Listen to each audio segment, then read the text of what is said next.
Before starting today's lecture, I will discuss some numericals, and on that basis I will explain today's topic. Okay. The first numerical is a student weighing 45 kg is running with a speed of 8 km per hour on a footpath 2 meter wide. आता बघा, एक 45 kilogram वजन असणारा student आहे, मुलगा आहे, आणि तो फुटपाथवर रनिंग करतोय आणि त्याचा स्पीड आहे 8 किलोमीटर पर आवर. आणि तो जो फुटपाथ आहे, the footpath is 2 metre wide, 2 metre रुंदी त्या फुटपाथची आहे. बघा आता त्या फुटपाथची रुंदी, त्या स्टुडंटचं वजन, त्याचा स्पीड याचा आपल्याला रिलेशन जोडायचं आहे. कोणाशी? तर ती जी डी ब्रोग्लीज वेव्हलेंथ आपल्याला मिळेल तिच्यासोबत. आणि काय विचारलं त्यांनी? Calculate de Broglie's wavelength associated with the student. स्टुडंटशी रिलेटेड असणारी डी ब्रोग्लीज वेव्हलेंथ काढा. आता स्टुडंटशी डी ब्रोग्लीज वेव्हलेंथ असोसिएटेड असते असं का बरं म्हटलं गेलं आहे? आठवा डी ब्रोग्लीचा कॉन्सेप्ट. डी ब्रोग्लीने काय म्हटलं होतं? Every moving particle is associated with a wave. साहजिकच पार्टिकलशी जर वेव्ह असोसिएट असेल तर या मॅसिव्ह पार्टिकलशी सुद्धा वेव्ह असोसिएट असेल, म्हणजे या स्टुडंटसोबत सुद्धा मोशनमध्ये असल्यामुळे वेव्ह असोसिएट असेल. मग ती किती असेल तर त्याचं कॅल्क्युलेशन आपण करतोय. बघा, त्याचा स्पीड किती आहे? 8 किलोमीटर पर आवर. मग या 8 किलोमीटर पर आवरचं कन्व्हर्शन मला मीटर पर सेकंदमध्ये करायचं आहे. आता डायरेक्ट पॉईंट लक्षात ठेवा. If you have to convert kilometre per hour to metre per second, then multiply by 5/18. हे मॅथमॅटिकल तुम्हाला माहिती आहे, किंवा माहिती नसेल तर कसं येतं ते तुम्ही कॅल्क्युलेट करू शकता. So speed of that student is 8 × 5/18 metre per second. Mass of the student is 45 kilogram, and we have to calculate de Broglie's wavelength, means we have to find lambda. Now what is formula for de Broglie's wavelength? Lambda is h upon p, means h upon mv. p म्हणजेच momentum, momentum म्हणजेच mass into velocity. So it becomes h ची value, h हा Planck's constant, त्याची value constant आहे आणि ती असते 6.63 × 10⁻34. m म्हणजे त्या स्टुडंटचं मास 45 किलोग्रॅम, आणि v म्हणजे त्या स्टुडंटची वेलॉसिटी किती येते? 8 × 5/18. सो 8 × 5/18. आता याला मी कॅल्क्युलेट करतोय. कॅल्क्युलेशन लॉगच्या सहाय्याने करावे लागतील, हे तुम्हाला माहितीच आहे, पण इथले कॅल्क्युलेशन सोपे आहेत. सो हा जो 18 आहे डिनॉमिनेटरमधला वर शिफ्ट होईल, डिनॉमिनेटरची डिनॉमिनेटरमध्ये असल्यामुळे न्यूमरेटरमध्ये शिफ्ट होईल. सो इट इज 18 × 6.63 × 10⁻34, आणि न्यूमरेटरमध्ये काय? 45 × 8 × 5, 45 × 8 × 5. आलं बरोबर? आता 45 × 8 × 5 या तिघांचं जर मल्टिप्लिकेशन केलं, दिस multiplication is found to be 1800. न्यूमरेटरमध्ये 18 आहे, डिनॉमिनेटरमध्ये 1800 आहे. 18नी 1800ला जर डिवाइड केलं तर 100चा भाग जाईल. So there will be 100. So 6.63 × 10⁻34 upon 100. हे 100 न्यूमरेटरमध्ये घेतले म्हणजे 10⁻² वर जातील, बरोबर आहे. So it becomes, wavelength become 6.63 × 10⁻36 metre. बघा वेवलेंथ किती आली? 10⁻36 आहे. ज्या वेवलेंथ आपल्याला दिसतात त्या अँगस्ट्रॉम युनिटमधल्या, बरोबर आहे, किती असते त्याची 10⁻10⁻10, बरोबर आहे. इथे 10⁻36 म्हणजे किती स्मॉल वेवलेंथ ती असेल ती इमॅजिन करा. म्हणजे जेव्हा तो स्टुडंट त्या फुटपाथवर पळतोय तेव्हा त्याच्याशी रिलेटेड असणारी वेवलेंथ ही 10⁻36 मीटर एवढी छोटी आहे, स्मॉल आहे. एवढी स्मॉल वेवलेंथ तुम्ही त्या 45 किलोग्रॅमच्या स्टुडंटशी अटॅच करताय. 2 मीटरच्या विड्थ असणाऱ्या रोडवर तो पळतोय. मग 2 मीटर किती मोठं अंतर झालं, त्यानंतर त्या 45 किलोग्रॅम मास किती जास्त झालं, आणि ही वेवलेंथ किती झाली? कमी, 10⁻36, बरोबर आहे. आणि म्हणून मग ही जी वेवलेंथ त्या ठिकाणी आपल्याला मिळत आहे ती एकदम स्मॉल मिळत आहे, आणि ती आपल्याला मोजता पण येणार नाही. So it is not significant. ठीक आहे, वेवलेंथ एकदम कमी असल्यामुळे ती सिग्निफिकंट नसेल, आणि ती आपल्याला मोजता पण येणार नाही, किंवा डेली लाईफमध्ये आपल्याला ही वेवलेंथ वापरता पण येणार नाही. Okay, now consider the second example. आता बघा, पहिले मी एका मुलाचं एक्झाम्पल घेतलं होतं, वजन 45 किलोग्रॅम होतं. आता त्याच्यापेक्षा थोडासा मोठा ऑब्जेक्ट घेतो, car. A small car weighing 1200 kilogram, 1200 kilogram त्या कारचं वजन आहे, is moving with a speed of 60 kilometre per आवर. ती कार 60 किलोमीटर पर आवर या वेगाने जात आहे on a 20 metre wide road.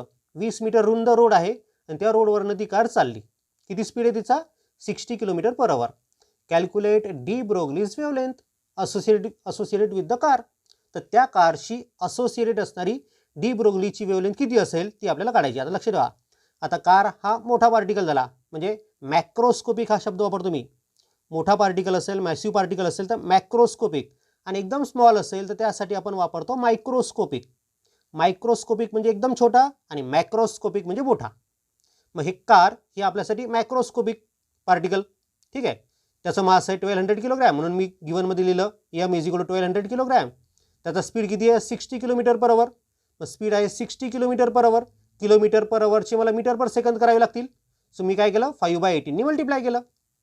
आपल्याला डी ब्रोग्लीज वेवलेंथ शोधायची आहे. बरोबर आहे, आलं लक्षात? मास त्या कारचं 1200 किलोग्रॅम, स्पीड 60 किलोमीटर पर आवर, त्याला मीटर पर सेकंदमध्ये करावं लागेल कन्वर्ट, म्हणून त्याला मी 5/18 मल्टिप्लाय केलं. आणि डी ब्रोग्लीज वेवलेंथ काढायची आहे, म्हणून lambda is equal to question mark मी तिथे टाकला. The de Broglie's wavelength is, formula आपल्याला माहिती आहे, h/p मीन्स h/mv. आपल्याला त्या कारचं मास पण माहिती आहे, स्पीड पण माहिती आहे, आणि h आपल्याला माहितीच आहे, त्यामुळे हा फॉर्म्युला मी वापरतोय. So lambda is equal to h means 6.63 into 10⁻34. m means mass of the car, it is 1200, and v म्हणजे वेलॉसिटी ऑफ द कार और speed of the car is 60 kilometre per hour. So 60 into 5/18, हा 18 वर गेला, 18 is shifted to numerator. So 18 into 6.63 into 10⁻34 upon 1200 into 60 into 5. बरोबर आहे. मग आता याला सिम्प्लिफाय केलं मी, 1200 into 60 into 5 या तिघांचा गुणाकार करून घेतला. Multiplication of these three numbers is 3,60,000. ठीक आहे. 18नी तुम्ही या 3,60,000ला डिवाइड करू शकता. कॅल्क्युलेशन केले याचे, तर ते कॅल्क्युलेशन मला मिळाले 3.32 इंटू 10⁻38 मीटर. बघा, डी ब्रोग्लीज वेवलेंथ मिळाली आपल्याला 3.32 इंटू 10⁻38 मीटर. मागच्या एक्झाम्पलमध्ये तरी 10⁻34 मिळाली होती, इथे 10⁻38 मिळाली. म्हणजे किती छोटी वेवलेंथ असेल. कार जरी 60 किलोमीटर पर आवर या वेगाने चालली असली तरी मिळणार तिच्याशी असोसिएटेड असणारी वेवलेंथ एकदम स्मॉल आहे, की जी आपल्याला मोजता पण येत नाही, आणि तिचा आपल्या डेली लाईफमध्ये काही सिग्निफिकन्स नसेल त्या वेवलेंथचं. मग आता या दोन एक्झाम्पलवरनं आपल्या काय लक्षात आलं आहे, तो रनिंग करणारा मुलगा असू द्या, किंवा मूव्ह होणारी कार असू द्या, किंवा मूव्ह होणारा एरोप्लेन असू द्या, किंवा कोणते असू द्या, त्याला अटॅच केलेली वेवलेंथ एकदम स्मॉल असते, आणि त्या वेवलेंथचा आपल्याला काहीच काम नाही एवढी स्मॉल वेवलेंथ असल्यामुळे. आणि म्हणून मग अशा वेळेस त्या मॅसिव्ह ऑब्जेक्टचं, म्हणजे तो मुलगा घ्या किंवा कार घ्या, त्या मॅसिव्ह ऑब्जेक्टला आपण पार्टिकल कन्सिडर करतो, त्याला वेव्ह नेचर आपण अटॅच करत नाही. बरोबर आहे, तिथे आपण वेव्ह नेचर अटॅच नाही करत, कारण की वेवलेंथ एकदम स्मॉल असते. ठीक आहे, पॉईंट व्यवस्थित लक्षात ठेवा. कारण की आता समोरचं जे एक्झाम्पल मी घेतोय त्या एक्झाम्पलनुसार तुम्हाला अजून एक वेगळा कॉन्सेप्ट समजणार आहे. बघा, आता तिसरं example, calculate de Broglie's wavelength of an electron. आपल्याला इलेक्ट्रॉनची डी ब्रोग्लीज वेवलेंथ काढायची. इलेक्ट्रॉन म्हणजे एकदम स्मॉल पार्टिकल, बरोबर आहे. Moving with kinetic energy of 100 electron volt. हा इलेक्ट्रॉन मोशनमध्ये आहे आणि याची कायनेटिक एनर्जी 100 इलेक्ट्रॉन व्होल्ट एवढी आहे. Passing through a circular hole of diameter 2 angstrom unit. आता या सर्क्युलर होलच्या डायमीटरकडे लक्ष ठेवा, कारण की इलेक्ट्रॉन जेव्हा त्या स्मॉल ॲपर्चरमधनं जाईल तेव्हा त्या ॲपर्चरचे डायमीटर आणि या इलेक्ट्रॉनशी रिलेटेड जी वेवलेंथ येते ती वेवलेंथ हे कंपॅरेबल असतात, म्हणजे जवळपास सारखे असतात. आणि म्हणून मग अशा वेळेस आपण वेव्ह नेचर कन्सिडर करतो. ठीक आहे भाऊ, आपण त्याचा विचार करतोच नंतर आपण. बघा, आता काय म्हटलंय, कॅल्क्युलेट डी ब्रोग्लीज वेवलेंथ, म्हणजे आपल्याला लॅम्बडा शोधायचा आहे. डी ब्रोग्लीज वेवलेंथ म्हणजे लॅम्बडा आपल्याला शोधायचं आहे. Of moving, moving electron with kinetic energy 100 electron volt, त्या इलेक्ट्रॉनची कायनेटिक एनर्जी आहे 100 इलेक्ट्रॉन व्होल्ट. आता इलेक्ट्रॉन व्होल्टचं रूपांतर, इलेक्ट्रॉन व्होल्ट हे एनर्जीचंच युनिट आहे, बरोबर आहे, पण इलेक्ट्रॉन व्होल्ट आपल्याला कॅल्क्युलेशनमध्ये घेता येत नाही, त्याला आपल्याला SI सिस्टीममध्ये कन्वर्ट करावं लागतं, म्हणजे जूल्समध्ये कन्वर्ट करावं लागतं. आणि मग इलेक्ट्रॉन व्होल्टचं रूपांतर जर जूलमध्ये करायचं असेल तर काय करायचं, तर 1.6 × 10⁻19नी त्याला मल्टिप्लाय करायचं. So 100 electron volt becomes 100 × 1.6 × 10⁻19 joules. ठीक आहे. आणि इलेक्ट्रॉन आहे तो, इलेक्ट्रॉनचा मास सगळ्यांना माहिती आहे, मास of the electron is 9.11 × 10⁻31 kilogram. ठीक आहे. मग आता डी ब्रोगलीज वेवलेंथ, तर एक फॉर्म्युला तुम्हाला आपण मागच्या 2 एक्झाम्पलमध्ये बघितला, lambda is equal to h/p किंवा lambda is equal to h/mv. आपण अजून एक फॉर्म्युला तयार केला होता, जर एखादा पार्टिकल मोशनमध्ये असेल आणि त्याची कायनेटिक एनर्जी जर EK असेल तर डी ब्रोगलीज वेवलेंथचा फॉर्म्युला आपण तयार केला होता, lambda is equal to h/√2 MEK. आठवतो? आठवत नसेल तर ते लेक्चर बघून घेसाल. डी ब्रोगलीज वेवलेंथचं लेक्चर जे आहे ते पाहून घ्या. ठीक आहे. मग आता या ठिकाणी मी व्हॅल्यूज सबस्टिट्यूट करतो. पुटिंग द व्हॅल्यूज, h ची व्हॅल्यू 6.63 × 10⁻34 अपॉन स्क्वेअर रूटमध्ये 2, स्मॉल m म्हणजे mass of the electron 9.11 × 10⁻31 into 100 into 1.6 × 10⁻19 ही कायनेटिक एनर्जी. सगळ्या व्हॅल्यूज आपण पुटअप केल्या. सिम्प्लिफाय करतोय. सो 2 × 1.6 म्हणजे 3.2, हा 9.11. ठीक आहे. आणि 10 ची पॉवर सगळी मी एकत्र केली, ही 10 ची पॉवर 2, 100 म्हणजे 10 ची पॉवर +2, 10 ची पॉवर -31 आणि 10 ची पॉवर -19, ती झाली 10 ची पॉवर -48. बरोबर आहे का? बघा, ती 10 ची पॉवर -48 स्क्वेअर रूटच्या बाहेर घेतली तर 10 ची पॉवर -24 होईल, आणि ती जर वर घेतली तर न्यूमरेटरमध्ये घेतली तर 10 ची पॉवर +24 होईल. खालच्या स्टेपमध्ये तुम्हाला दिसत आहे, बरोबर. सो इट बिकम्स 6.63 × 10 ची पॉवर -34, ही 10 ची पॉवर 24 खालची -48 ची वर आणली आपण, अपॉन स्क्वेअर रूटमध्ये काय 9.11 आणि 3.2, 9.11 आणि 3.2, या दोघांचा प्रॉडक्ट घेतला तो आला 29.152 × 10 ची पॉवर झाली -10. बरोबर आहे. या सिम्प्लिफाय केलं, तो रेशो काढला, तो रेशो आला 1.23 × 10⁻10 मीटर. म्हणजेच त्या 10⁻10 मीटरच्या ऐवजी आपल्याला अँगस्ट्रॉम युनिट ठेवता येतं, म्हणजे डी ब्रोगलीज वेवलेंथ मिळाली आपल्याला 1.23 angstrom unit. So D Broglie's wavelength associated with the electron is 1.23 angstrom unit. आता लक्ष ठेवा, ज्यावेळेस तो स्मॉल साईज असणारा इलेक्ट्रॉन मूव्ह होईल, त्याची कायनेटिक एनर्जी तुम्हाला दिलेली आहे, तर त्या इलेक्ट्रॉनशी असोसिएटेड असणारी वेवलेंथ आणि ज्या होलमधनं तो इलेक्ट्रॉन चालला, ज्या ॲपर्चरमधनं तो इलेक्ट्रॉन चालला, त्याचं डायमीटर किती आहे 2 अँगस्ट्रॉम युनिट, आणि याची वेवलेंथ किती आहे 1.23 अँगस्ट्रॉम युनिट. म्हणजे ही वेवलेंथ कंपॅरेबल आहे, म्हणजे त्याची तुलना तुम्ही त्या डायमीटरसोबत करू शकता. असं त्या मागच्या 2 एक्झाम्पलमध्ये होतं का, त्या रोडची रुंदी होती 2 मीटर, वेवलेंथ 10⁻34 भेटली होती. बरोबर आहे. त्यामुळे वेवलेंथ आणि रोडची रुंदी याच्यामध्ये खूप जास्त फरक होता. मग आता याच्यावरनं काय सांगता येतं, जर स्मॉल पार्टिकल असेल म्हणजे मायक्रोस्कोपिक पार्टिकल जर असेल तर त्याच्याशी आपण वेवलेंथ अटॅच करू शकतो आणि ती वेवलेंथ सिग्निफिकंट असते. आणि मॅक्रोस्कोपिक पार्टिकल असेल म्हणजे कार, मुलगा, विमान, ट्रक, याच्याशी जर तुम्ही एखादी वेवलेंथ अटॅच केली तर ती वेवलेंथ एकदम स्मॉल असेल की जी सिग्निफिकंट नसेल. म्हणून मॅसिव्ह जर बॉडी असेल तर तिला पार्टिकल नेचरच देतात, आणि स्मॉल पार्टिकल जर असेल तर त्याला आपण पार्टिकल नेचर आणि वेव्ह नेचर दोन्ही आपल्याला देता येतात. मग आता हा पॉईंट तुमच्या लक्षात आला असेल. 3 एक्झाम्पल मी त्या ठिकाणी मुद्दाम घेतले, हे 3ही एक्झाम्पल पुस्तकातले आहेत. पुस्तकामध्ये त्या बॉक्समध्ये सोडून दिलेले एक्झाम्पल आहेत. मी फक्त एका एक्झाम्पलचे 2 केले, आणि शेवटचं दुसरं जे एक्झाम्पल होतं त्याला थोड्या वेगळ्या पद्धतीने सोडवलं. इथे पुस्तकामध्ये थोड्या वेगळ्या पद्धतीने सोडून दिलेलं आहे. समजण्यासाठी ही पद्धत सोपी आहे त्याच्यापेक्षा. ठीक आहे. This is our 12th lecture on the topic dual nature of radiation and matter.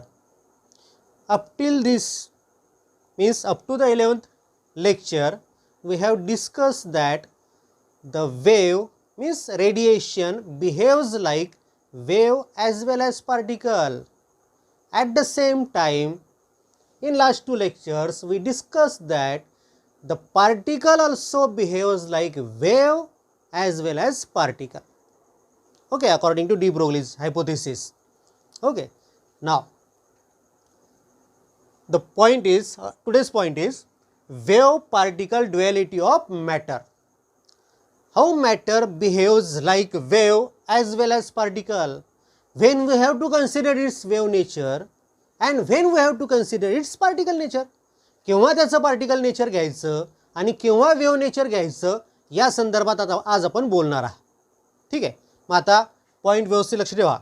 पहिले मी तुमचे एक्झाम्पल्स घेतलेत, त्या एक्झाम्पल्समध्ये तुमच्या लक्षात आलं असेल. If particle is macroscopic, means particle is large one. If particle is large, then the wavelength associated with that particle is very small. बघा, the running student wavelength मिळाली होती in the range 10⁻34. The moving car wavelength मिळाली 10⁻38 meter. These wavelength are very small which cannot be measured even. त्याला आपल्याला मोजता पण येत नाही. जर ते मोजता येत नाही तर मग काय फायद्याच्या. These wavelength or these short wavelength do not have any significance in our daily life. त्यांचं आपल्या लाईफमध्ये काहीच महत्त्व नाही. मग काहीच महत्त्व नाही तर त्यांचा विचार कशाला करायचा. Why we have to think about that very short wavelength? So, when you consider massive particles or massive objects or macroscopic objects, then you have to consider or you have to give them particle nature. Always remember, if the matter is massive one, then consider particle nature. Means apply Newton's laws. Or Newton's laws can be applied to this motion or this, to this particular phenomena. Now consider microscopic particles. Microscopic particle means small particles. आपण third example घेतलंय. Electron is travelling. त्या इलेक्ट्रॉनची wavelength किती आली होती. 1.23 angstrom unit. आपल्या एक्झाम्पलमध्ये तिसऱ्या एक्झाम्पलमध्ये ज्या ॲपर्चरमधनं इलेक्ट्रॉन चालला त्या ॲपर्चरची डायमीटर पण स्मॉल होती. ठीक आहे. त्यामुळे ती वेवलेंथ आणि ॲपर्चर यांची कंपॅरिझन जर तुम्ही केली तर ती कंपॅरेबल होते. याच्या उलट मॅक्रोस्कोपिकमध्ये त्या रोडची रुंदी बघितली तर आपण 20 मीटर कार जी चालली होती तिथे 20 मीटर रुंदी आणि मिळणारी वेवलेंथ किती होती 10⁻38 मीटर. म्हणजे वेवलेंथ एकदम स्मॉल, रोडची रुंदी एकदम जास्त. इथे wavelength associate with the electron 1.23 angstrom unit आणि ॲपर्चरची साईज ही 1 अँगस्ट्रॉम युनिट किंवा 2 अँगस्ट्रॉम युनिट काहीतरी दिलेली होती. म्हणजे कंपॅरेबल होते. मग आता याचा अर्थ लक्षात घ्या. जर एकदम स्मॉल साईजचा पार्टिकल असेल म्हणजे मायक्रोस्कोपिक पार्टिकल असेल तर त्या ठिकाणी असोसिएटेड वेवलेंथ ही काय असते थोडी कंपॅरेबल असते. Which can be measured. So it is significant. It is significant one. ही वेवलेंथ आपल्याला सिग्निफिकंट असेल त्याचं आपल्याला आपण त्याचं काम घेऊ शकतो किंवा you can use that particular wavelength. मग आता व्यवस्थित लक्ष ठेवा. If particle is macroscopic then wavelength associated with the particle is very small, and if particle is microscopic then wavelength associated with it is not small, it is significant one. So या दोन्ही पॉईंटचा जर तुम्ही विचार केला तर काय म्हणताय तुम्हाला, जर मॅक्रोस्कोपिक पार्टिकल असेल तर पार्टिकल नेचर कन्सिडर करायचं जर मायक्रोस्कोपिक पार्टिकल असेल तर वेव्ह नेचर तुम्ही कन्सिडर करू शकता. पॉईंट लक्षात घ्या. मॅसिव्ह नेचर असेल किंवा मॅक्रोस्कोपिक नेचर असेल तर त्या ठिकाणी पार्टिकल नेचर घ्यायचं मॅटरचं, आणि जर पार्टिकल स्मॉल असेल तर त्या ठिकाणी वेव्ह नेचर तुम्ही कन्सिडर करू शकता. मग या टोटल डिस्कशनवरनं आपल्याला काय दिसतं, जर पार्टिकल मॅसिव्ह असेल तर पार्टिकल नेचरच द्यावं लागतं, पण तो जर स्मॉल असेल तर त्याला तुम्ही वेव्ह नेचर देऊ शकता. So for both electromagnetic radiation and atomic and sub atomic particles, म्हणजे इलेक्ट्रोमॅग्नेटिक रेडिएशन घ्या म्हणजे वेव्हज कन्सिडर करा, किंवा ॲटोमिक आणि सब ॲटोमिक पार्टिकल जर असतील म्हणजे स्मॉल पार्टिकल जर असतील तर particle nature is dominant during their interface with matter. जेव्हा ते मॅटरशी इंटरफेस करतील म्हणजे वेव्हज आणि सब ॲटोमिक पार्टिकल जेव्हा मॅटरशी इंटरफेस करतील तेव्हा पार्टिकल नेचर हे डॉमिनंट असेल. And when travelling through the space and wavelength comparable with the size of the particle, म्हणजे ते सब ॲटोमिक पार्टिकल जेव्हा स्पेसमधनं जात असतील आणि त्याच्याशी रिलेटेड असणारी वेवलेंथ जर पार्टिकलच्या साईजशी रिलेटेड कंपॅरेबल असेल तर वेव्ह नेचर डॉमिनंट असतं. बघा आता काय त्याचा मिनिंग निघतोय, तर आपण वेव्ह पार्टिकल ड्युॲलिटी याचा विचार करतोय की कोणतं नेचर केव्हा वापरायचं. तर काय दिसतं की इलेक्ट्रोमॅग्नेटिक वेव्हज किंवा ॲटोमिक आणि सब ॲटोमिक पार्टिकल्स असतील तर यांचं पार्टिकल नेचर डॉमिनंट असतं. केव्हा डॉमिनंट असतं, जेव्हा ते मॅटरशी इंटरॅक्ट होतात त्यावेळेस. ओके. आणि यांचं वेव्ह नेचर डॉमिनंट असतं किंवा जेव्हा ते स्पेसमधनं जात असतात आणि या पार्टिकलशी रिलेटेड असणारी वेवलेंथ ही कंपॅरेबल असते त्या पार्टिकलच्या साईजशी त्यावेळेस. चालेल, दोन्ही पॉईंट क्लिअर. मग पार्टिकल नेचर केव्हा वापरायचं, जेव्हा जेव्हा पार्टिकलची साईज मोठी असेल तेव्हा, किंवा इलेक्ट्रोमॅग्नेटिक रेडिएशनला पण पार्टिकल नेचर तुम्हाला लावता येतं किंवा जेव्हा ती मॅटरशी इंटरॅक्ट होईल तेव्हा, किंवा सब ॲटोमिक पार्टिकलला पण आपल्याला पार्टिकल नेचर लावता येतं किंवा जेव्हा ते मॅटरशी इंटरॅक्ट करतील तेव्हा.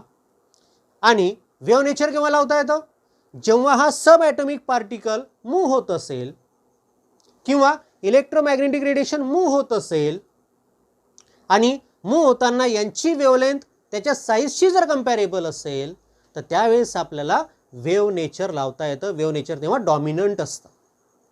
ओके, हे सगळं आहे ड्युएल नेचर ऑफ मॅटरशी संबंधित सगळे पॉईंट्स. ओके, इथे आपलं हे chapter number 14 that is dual nature of radiation and matter theory part संपलाय. याच्यानंतर ऑब्जेक्टिव्ह न्यूमेरिकल्स हे आपण बघणारच आहे. बघा आता आजच्या लेक्चरमध्ये मी मुद्दाम थोडीशी वेगळी मेथड घेतली. पहिले मी 3 एक्झाम्पल्स डिस्कस केले. पहिल्या 2 एक्झाम्पल्समध्ये आपण स्टुडंट घेतला रनिंग करणारा, दुसऱ्या एक्झाम्पलमध्ये कार घेतली मूव्ह होणारी. दोघांशी रिलेटेड असणारी डी ब्रोग्लीज वेवलेंथ काढली तर ती 10⁻34 10⁻38 या रेंजमध्ये आली, म्हणजे खूप स्मॉल वेवलेंथ असते ती. त्यानंतर तिसऱ्या एक्झाम्पलमध्ये आपण बघितलं की इलेक्ट्रॉनला आपण मूव्ह केलं होतं तर त्या इलेक्ट्रॉनशी related wavelength D Broglie's wavelength आपल्याला मिळाली होती 1.23 अँगस्ट्रॉम युनिट. बरोबर आहे. म्हणजे स्मॉल पार्टिकल असेल म्हणजे ॲटोमिक पार्टिकल किंवा सब ॲटोमिक पार्टिकल असेल तर त्याच्याशी रिलेटेड असणारी वेवलेंथ तुम्हाला सफिशियंटली लार्ज मिळते. आणि मॅसिव्ह म्हणजे मॅक्रोस्कोपिक जर ऑब्जेक्ट असतील तर रिलेटेड वेवलेंथ ही तुम्हाला एकदम स्मॉल मिळते की ज्या सिग्निफिकंट नसतात. ठीक आहे, आता हे पॉईंट आपल्याला माहिती आहेत. आता त्याच पॉईंटला मी फक्त डायरेक्ट इथे शब्दांमध्ये मांडलं आहे.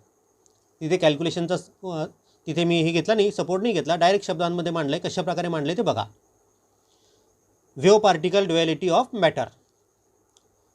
Material particle shows wave-like nature under certain condition or certain circumstances. This phenomena is known as wave particle duality of matter. म्हणजे मटेरियल पार्टिकल हे वेव्ह सारखं नेचर पण दाखवतात आणि पार्टिकलचं नेचर पण दाखवतात. याला आपण म्हटलेलं आहे wave particle duality of matter. This shows that all moving particles have an associated wavelength and frequency. याचाच अर्थ असा आहे की प्रत्येक मूव्ह होणाऱ्या पार्टिकलशी असोसिएटेड वेवलेंथ पण असते आणि फ्रिक्वेन्सी पण असते. If we consider a moving object and not the particle, आपण मोठा ऑब्जेक्ट घेतला म्हणजे macroscopic, and not the particle म्हणजे सब ॲटॉमिक पार्टिकल नाही घेतला, आपण मोठा ऑब्जेक्ट घेतला, then the associated wavelength is very small as compare to size of object. हे आपण कॅल्क्युलेशन बघितलेलेच आहेत. So wavelength associated with macroscopic particle do not play any role in our life and these wavelengths are very small and not measurable.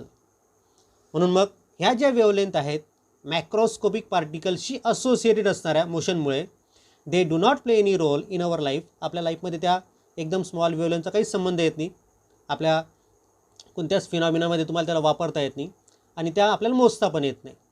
त्यामुळे वेगवेगळ्या कॉन्सेप्टशी संबंध येणे तर दूरच राहिलं.